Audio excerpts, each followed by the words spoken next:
Hello, my name's Morrison and I'm going to be doing a presentation on music production techniques, and I'm going to be choosing reverb to discuss. Basically, during this presentation I've decided to research and discuss various elements of reverb.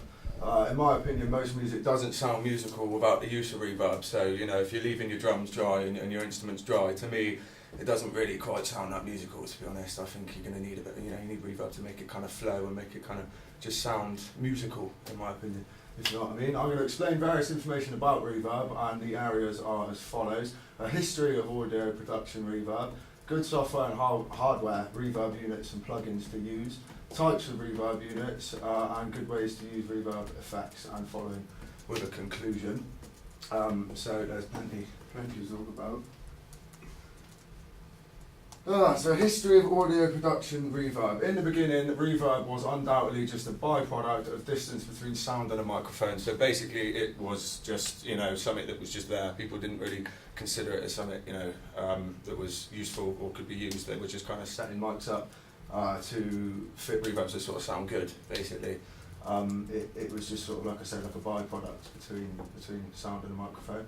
And therefore, from the start, producers were experimenting with mic placement to achieve certain reverb effects without necessarily sort of doing it intentionally. So they may not have realised it, but they were playing around with microphones and getting them in different positions to sound good with different forms of reverb without kind of really realising exactly perhaps what it was.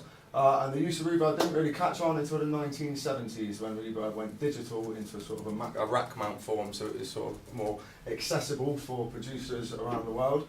And since then, it's just been obviously an absolute hit with producers, and most embrace the use of reverb within their music. So a lot of the music you hear these days, it's not really going to not have any reverb in it. It's a large piece of music production that can go unnoticed and is very subtle, but can achieve massive results when used properly.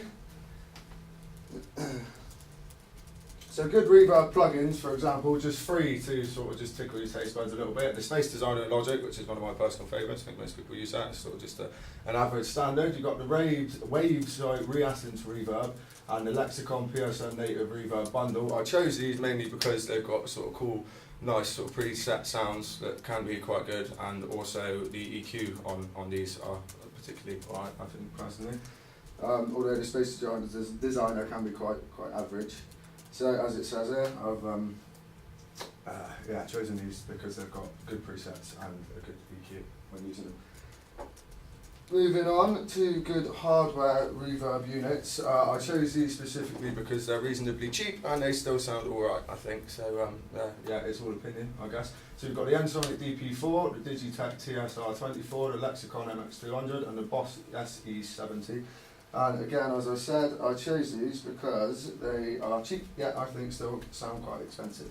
So most hardware units again are quite expensive these days. So as a sort of producer with not as much cash as perhaps many others, it's nice to find a bargain that sounds good, doesn't cost an absolute fortune, which most do these days, as most of us producers know.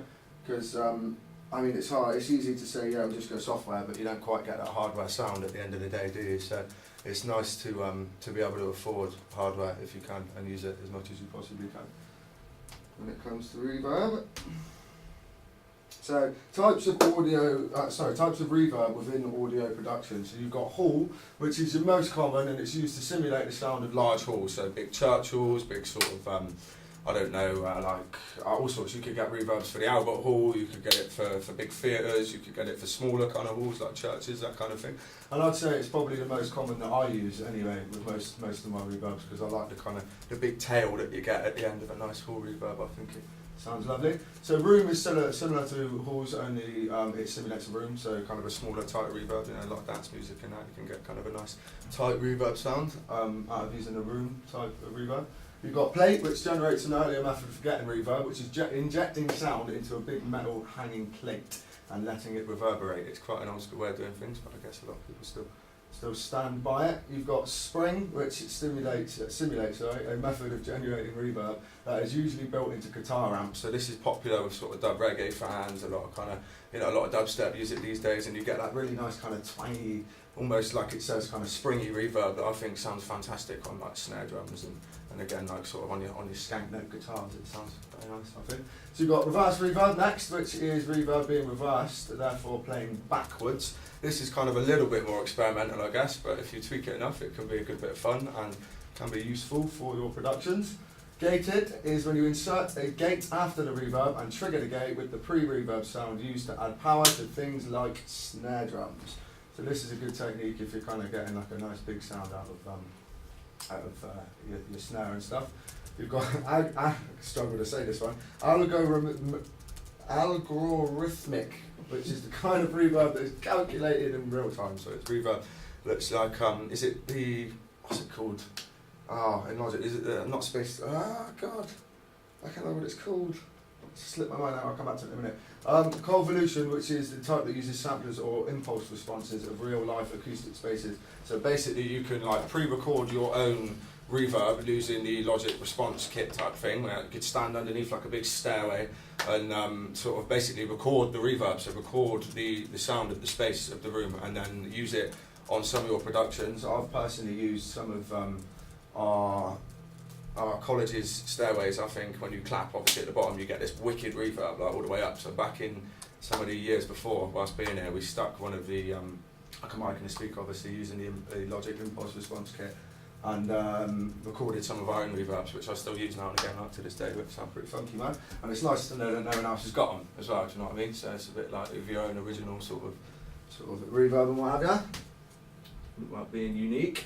So good ways to use reverb effects. I think the Hall type reverb works well on things like drums, especially like when I create a lot of dubstep in that, and I like to create like a big epic kind of real taily kind of, you know, like a almost more reverb than snare drum almost, you know what I mean? Because that's kind of my style. That's what I like to use.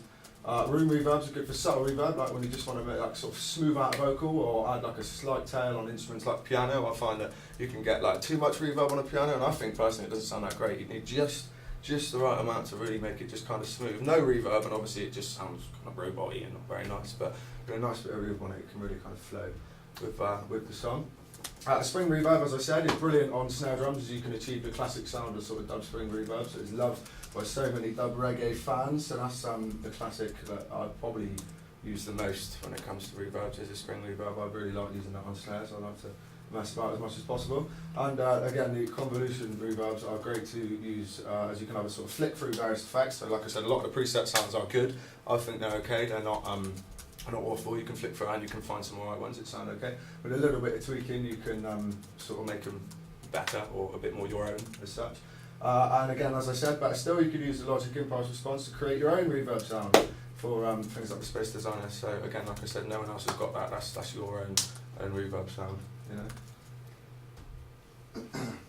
So my applied use of reverb, I use reverb on almost sort of every high-end sounding instrument, so everything but sort of my bass lines and my kick drums, you know, so synthesizers, pianos, guitars, like I said, flutes, all my drums, you know, it's an absolute, I think, a must-do for production. I don't think, again, you can really leave much without, even just the littlest bit is all you really need, but you need some form of reverb on your kind of higher frequency sounding instruments and stuff, because again, I think they just help them flow a little bit. They sound a little less kind of, not robotic, but just dry, you know. As we all know, that dry sound, I don't really like it that much. If I was going to create a track that does involve an instrument like a piano, I'd never leave it dry again, because it sounds too raw, and in my opinion, doesn't flow nicely. So again, it creates that kind of just movement in the track, you know, all them little things that help the track move. Eventually, reverb's going to play a large part in that. When choosing a reverb effect for, say, a piano, like a 140 track, I would ensure that it is a long Hall reverb, although I said that I don't usually use them that much, to create a sense of ambience and appear it is like sitting just right within the sort of depth of the mix.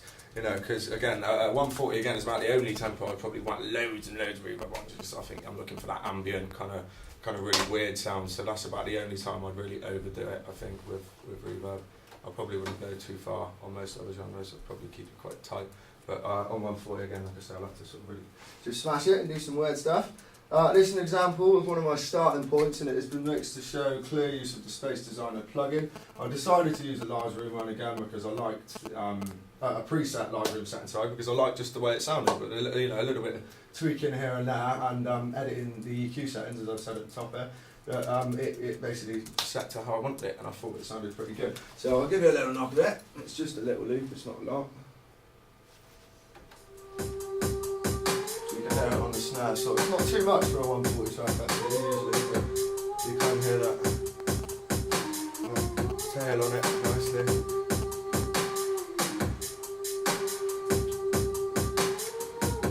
So again, it's not always about kind of ploughing the reverb on. I think just a little bit and really tweaking little bits just to find out exactly where you need it. But I mean, the trouble is you can't really put reverb like on a track before you've sort of got the whole track there. Does that make sense? Because if you put a certain reverb on something that's not going to sort of do well for everything, do you know what I mean? You sort of got to sort your reverb out towards maybe the end. Probably a good idea to do, definitely. And obviously, as you know, it's hard to really master reverb because you're not really listening to anything. You're listening to the space within like a space. Does that make sense? Like you're listening to the background basically of everything and trying to just make sure if it's sort of filled in almost. Like it's weird. I think you find that it's really easy to create kind of really muddy sounding tracks if you're not careful, if you're trying to really sort of overplow it again with reverb. So I think it's something that is really complex to work out, and I'd say even more subtle in a way than compression. I think to an extent it can be a lot more complex than compression, although that's sort of seen as quite a subtle use. So a conclusion here, just again, is reverb is a very subtle and complicated tool to use. Some people would even say more so than tools like compression, like I've just said. So I think it does take quite a while to master. It's not something that I found when I first started. I really didn't quite understand it. I don't think I had to really get my head around exactly what was making kind of those noises and what was going on. But now I think it becomes easier with just practice. I think practice makes perfect. It can be very hard to notice what effect the reverb is actually having, and it's also hard to know which reverb to use ahead of time, as you cannot get the real feel of the effect until you use it across your whole mix, making trial and error, as I said, a large factor. So I'd say that just trying out different reverbs and testing out new ones, and perhaps, like I said, making your own is the best way to go at it, because you're going to get kind of a mix of all sorts. You can't really say that one reverb is ever going to do. You know, you can never have enough. You need to keep experimenting and keep switching between a few and trying them out on different instruments and what have you. Listening to the reverb is effectively listening to the background, as I said, but not say the background noises, but how those sounds interact with the space within your mix. For example, it's listening to the space between the sounds, like I said a moment ago. So it's basically sort of trying to get your head around how kind of the noises, like I say, behind your drums. That's why it's good to have a nice pair of studio monitors as opposed to some kind of rubbishy headphones or some not so good speakers, because you can really then go in depth and really get the exact kind of sound of your reverb and that. And again, I use reverb in almost every single aspect of my production, and as I said before, I feel that practice makes perfect, and also just buying different plugins and hardware units if you can, just to really get a feel of what you like. I mean, I know a lot of people probably favour certain units in that, but surely you can try them all. So with the way that sort of music tech's going at the moment as well, with everything advancing, it's good to know that new things are coming out, so we can buy and purchase and experiment with all different kinds of reverbs now, as opposed to kind of the very basics of when it started and what have you. And hopefully that's it.